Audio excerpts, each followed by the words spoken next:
Hello everyone, myself Dr. Priyanka. Welcome to my channel The Health Doc Priyanka. हर साल 8 सितंबर को world physiotherapy day होता है और इस साल की थीम है हेल्दी एजिंग। तो आज हम उसके ऊपर थोड़ी बात करेंगे। सबसे पहले तो व्हाट इज एजिंग, यानी कि एजिंग क्या है और कौन सी एज से हम किसी को ओल्डर एडल्ट या फिर ओल्डर एज कह सकते हैं। So ageing is natural, gradual and irreversible biological process, यानी कि धीरे धीरे से बढ़ने वाली और कभी ना रिवर्स होने वाली नेचुरल प्रोसेस है।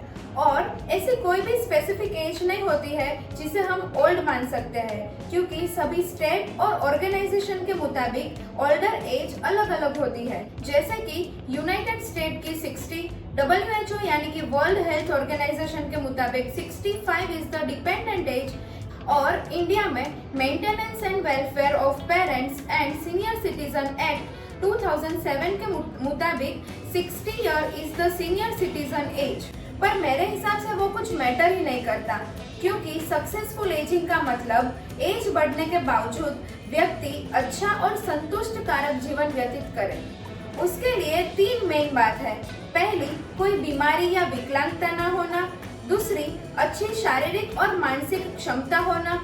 और तीसरी, परिवार या दूसरों के साथ अच्छे से व्यवहार करना और सामाजिक जुड़ाव बनाए रखना। एक 75 साल का आदमी एथलीट हो सकता है, पार्ट टाइम या फुल टाइम काम कर सकता है और विदाउट एनी कंडीशन और डिसीज अच्छे से अपना जीवन व्यतीत कर सकता है, या फिर सेडेंटरी लाइफस्टाइल में जी सकता है और मल्टीपल मेडिकल कंडीशन के साथ परेशान हो सकता है।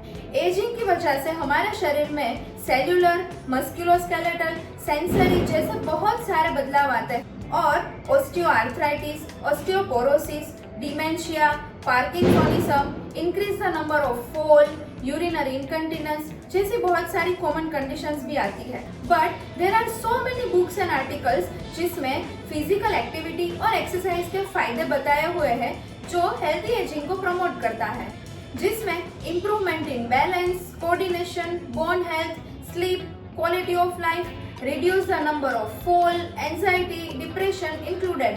ACSM जैसी अच्छी गाइडलाइन ने बताया कि moderate aerobic exercise, strength training, balance and flexibility training for 150 minutes per week and lifestyle modification can be beneficial. अगर आपकी एज 60 से 75 तक है तो आपको स्ट्रेंथ ट्रेनिंग और मॉडरेट एरोबिक एक्टिविटीज करनी चाहिए। अगर 75 से 85 तक है तो आपको बैलेंस एंड कोऑर्डिनेशन ट्रेनिंग करनी चाहिए। अगर मोर देन 85 है तो lifestyle modification can be the best option. पर ये मैं फिर से कह रही हूँ, सबकी बॉडी अलग अलग होती है। कोई 75 की एज में एथलीट हो सकता है तो कोई मल्टीपल मेडिकल कंडीशन के साथ परेशान हो रहा होता है, तो उसकी ट्रेनिंग भी अलग अलग होती है। तो आपके फिजियो के पास जाके आपके कस्टमाइज प्लान आप ले सकते हो। यहाँ पे मैं सभी एक्सरसाइज के बारे में थोड़ा थोड़ा ब्रीफ करूंगी। एरोबिक एक्टिविटी जो आपकी हार्ट हेल्थ, लंग कैपेसिटी और स्टेमिना को मेंटेन करता है, जैसे कि वॉकिंग, ताई ची, chair aerobics.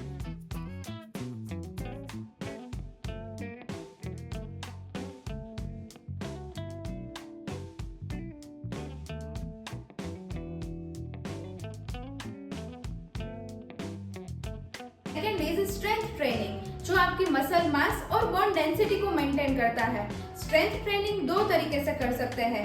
First is body weight use करके, जैसे कि sit to stand. Then second is resistance band use करके, जैसे कि ये।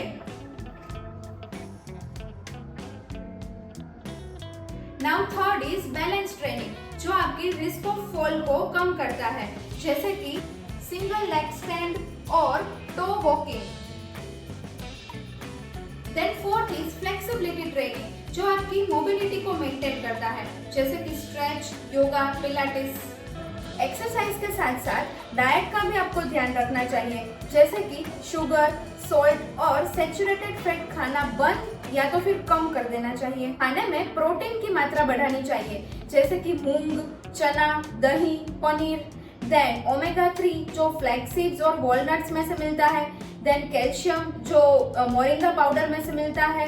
देन फाइबर्स जो फ्रूट्स और लीफी वेजिटेबल्स में से मिलता है। और दिन का 6 से 8 ग्लास पानी मिनिमम पीना चाहिए, जो आपके हाइड्रेशन को मेंटेन करता है। इन शॉर्ट, अच्छा खाना, अच्छा सोना, खुश रहना और सोशली एक्टिव रहना वो आपकी मेंटल हेल्थ को ठीक रख सकता है। और थोड़ी बेसिक एक्सरसाइज करना और रेगुलर डॉक्टर चेकअप्स करवाना वो आपकी फिजिकल हेल्थ को अच्छा रख सकता है। Thank you for watching. I hope मेरा वीडियो आपको पसंद आया हो। मुझे कमेंट करके जरूर बताना और सब्सक्राइब नहीं किया है तो कर लेना।